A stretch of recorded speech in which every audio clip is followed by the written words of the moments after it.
안녕하세요. 저는 심너울이라고 합니다. 네, SF 소설을 쓰고 있고요. 저는 그러니까 서사를 만드는 사람이죠. 그리고 저 개인적으로는 제가 세상을 만드는 사람이라고 좀 약간 자부심을 가지고 있는데, 이런 장르 소설 쓰기 가장 큰 즐거움은 어떤 사고 실험적 면모가 있다 생각하거든요. 그러니까 우리 세상에서 어떤 특이한 그런 이 세상과 닮지 않은 어떤 면모를 부여한 다음 그걸 사람이 어떻게 행동할까 생각하는 것이죠. 예를 들면 해리포터는 똑같은 세계예요. 우리 똑같은 세계지만 마법이라는 어떤 실험적인 요소가 들어갔죠. 거기서 그 인간들은 그러니까 마법사들은 우리 인간과 그러니까 같은 인간성을 가지고 있지만 다르게 행동합니다. 네, 거기서 우리는 뭐 어떤 환경에 어떤 다른 요소를 부여하고 그리고 거기 사람이 어떻게 행동하는지 보여주면서 인간의 본성을 탐구하는 네, 그런 식으로 세상을 만들어 나가면서 뭐 세상을 만들어 나가고 거기서 나오는 이야기를 통해서 인간성을 탐구한다. 뭐 개인적으로는 그런 생각을 하고 있어요. 그래서 저 이번 전시에 이렇게 또 연계 작업을 하게 됐을 때 되게 깊은 감동을 받았죠. 아, 역시 내가 세상을 만든다고 이렇게 생각하고 있던 게 뭐 틀린 말만 아니었어. 네, 하여튼 그래서 즐겁게 참여하게 되었고요. 네, 저는 그 소설을 썼습니다. 네, 클리셰라는 소설인데 저는 이번 전시를 보고서는 무한한 서사라는 키워드에 꽂혔거든요. 그러니까 무한한 서사, 약간 소설가의 파멸 같은 단어긴 한데, 근데 그 무한한 서사가 자동적으로 생성된다는 걸 보고 그러면 제가 이 키워드에서 어떤 걸 생각해냈을지, 그리고 그런 그 키워드를 통해서 제가 생각해낸 걸 어떤 그 세팅을 통해서 보여줄 것인지, 그렇게 해서 창작 노트라고 보시면 될 것 같아요, 이번 강연은. 네. 근데 좀 슬픈 이야기가 되었습니다. 한번 보시죠. 이번 세팅은 그 우주선입니다. 영원히 사는 사람들이 살아가는 우주선이고요. SF에서 흔히 쓰이는 세대 우주선이라는 개념이 있는데, 우리는 광속의 한계를 넘을 수가 없죠. 근데 별들은 너무 멉니다. 별은 너무 멀어가지고, 그래서 우주선으로 가긴 가는데, 한 세대는 갈 수가 없어요. 한 세대는 갈 수가 없어서 우주선 안에서 계속 먹고 살고 죽고 태어나고 하면서 그 먼 행성까지 가는 걸 세대 우주선이라는 개념으로 씁니다. 근데 저는 그 세대 우주선이라는 그 흔히 쓰이는 클리셰를 가져와가지고 그냥 이 우주선에서 영원히 살아가는, 혹시 월이 보셨나요? 월이에서는 태양계 근처에 떠돌아다니면서 우주선이 그 안에서 무한한 소비 생활을 누리죠. 네, 저는 그렇게 영원히 살아가는 사람들이 그냥 우주로 도피한, 네, 지구는 대충 망했고요. 네, 그런 세상을 가정하고 있었습니다. 저는 이런 우주선 이야기를 되게 좋아하거든요. 네. 물론 그 이야기가 시작이 되려면 뭔가 망해야 됩니다. 왜냐하면 어떤 갈등이 생기면서 이야기는 전개가 되거든요. 네. 사건은 그 치원관 현우에서부터 시작하는데요. 곽현우는 이 우주선의 치원관입니다. 그러니까 경찰 같은 존재예요. 그런데 여기서 우주선 속에서 200년 동안 사람들이 살았어요. 500명 사회에서 살았는데 거주자들이 기억을 완전히 잃어버리는 사건이 일어납니다. 그러니까 뭐 주기적으로요. 6개월에 한 명씩 사람들이 영원히 기억을 잃어버립니다. 사실 이 정도면 뭐 200년 동안 살아왔으면 이건 거의 뭐 살인이나 가까운 수준이 할 수 있겠죠. 이 사회에서는. 또 사회도 아주 작은 사회니까요. 네. 그래서 곽현우는 그 실마리를 쫓아다니는데 아쉽게도 그 잘 드러나지 않습니다. 용의자가. 하지만 그리고 그 우주선에는 그렇게 불안이 쌓여 있고요. 근데 현우와 함께 살아가는 현지라는 동생이 있어요. 또 다른 이 이야기의 주인공인데요. 네. 현지는 그 곽현우가 겪고 있는 갈등에 대해서는 별로 신경 쓰지 않습니다. 그녀가 하고 있는 건 자기가 만들어낸 무한한 이야기를 제조하는 신의 놀이예요.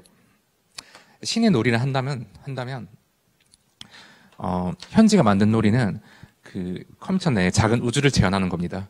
우주를 재현하고 그 세상 기본적인 파라미터만 입력해 넣으면, 그러니까 파라미터로 하면 함수에 들어가는 그 우리가 함수 fx 꼴이 있으면 그 x라 파라미터라고 하는데요. 그 x에 무슨 수가 들어가냐에 따라서 다른 결과가 나오죠. 그걸 파라미터라고 하고요. 그 파라미터를 입력해 넣으면 그 우주가 만들어지고 그 세상이 진행이 됩니다. 그리고 그 속에서 인공지능 행위자들이 발전을 하고 그 이야기를 직접 만들어냅니다. 이야기를 직접 만들어낸다는 거는 그곳에 살아간다는 거죠. 살아가면 서사가 생기게 되니까요. 네. 그러니까 이 세상의 인간들은 그 이야기를 따로 만들 필요가 없습니다. 왜냐하면 이 인공지능 행위자들이 만들어내는 무한한 이야기를 관찰하고 이 놀이를 즐길 수가 있으니까요. 그래서 이 놀이 이름은 신의 놀이입니다. 신의 놀이라 하면 그 제가 좋아하는 가수 이랑님의 그런 곡이 제목에서 나왔고요. 네. 컴퓨터 세상 속에서 끝없는 이야기가 만들어진다. 우리 사절과 되게 비슷하죠. 제가 거기서 키워드를 따왔습니다. 네.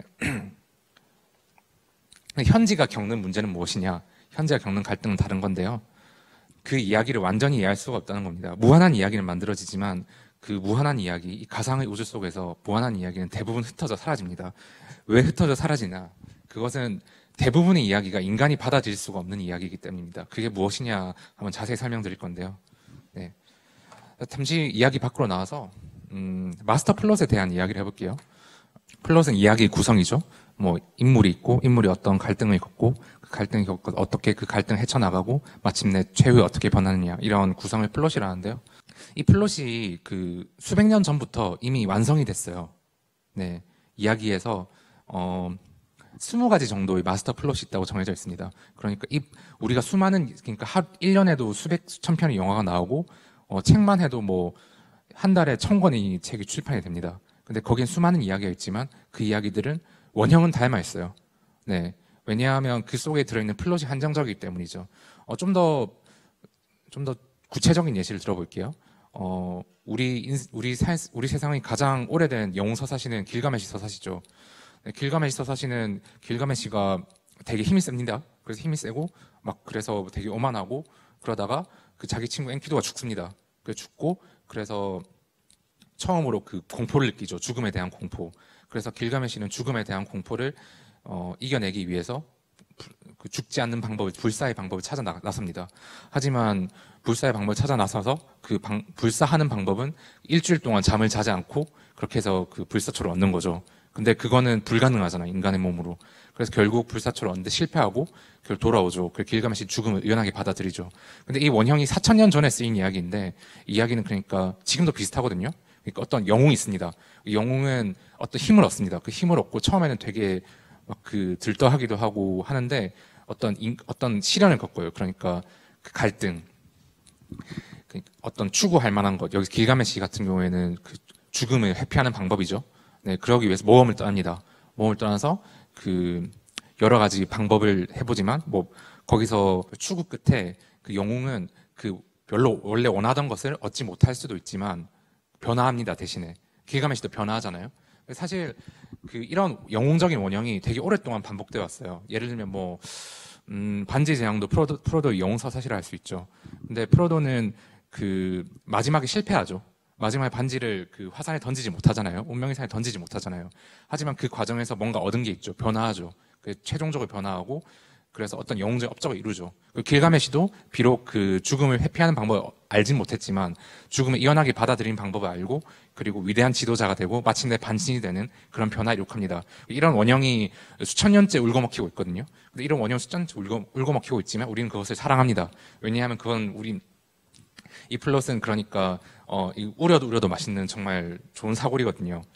저는 그 이야기를 쓰면서 그런 걸 자주 느꼈어요. 그러니까 우리는 진짜 그 이야기는 무한한 창의력이 원천이라 하잖아요. 네, 무한한 창의력이 있고 그렇다고 하지만 근데 무한히 새로운 것은 없는 것 같아요. 그러니까 이미 만들어진 이야기 구조가 있고 거기 어떤 가죽 스킨을 갈아 끼우는 거죠. 네, 그래서 이 현지라는 주인공은 그런 영원한 진부함을 느낀 겁니다. 이 캐릭터들을 200년 넘게 살았으니까 영원히 사는 존재니까 처음으로 어떤 진부함을 느낀 겁니다. 네, 이야기는 무한하지 않고 우리가 즐길 수 있는 이야기는 한계가 있고 네, 설령 우리가 무한히 이야기를 만들어내는 기계를 가졌다고 한들 말입니다. 네, 다행히 현실에 우리는 영원히 살지 않죠. 아까 말했듯이. 그래서 영원한 진부함 속에서 고통받을 필요가 없죠.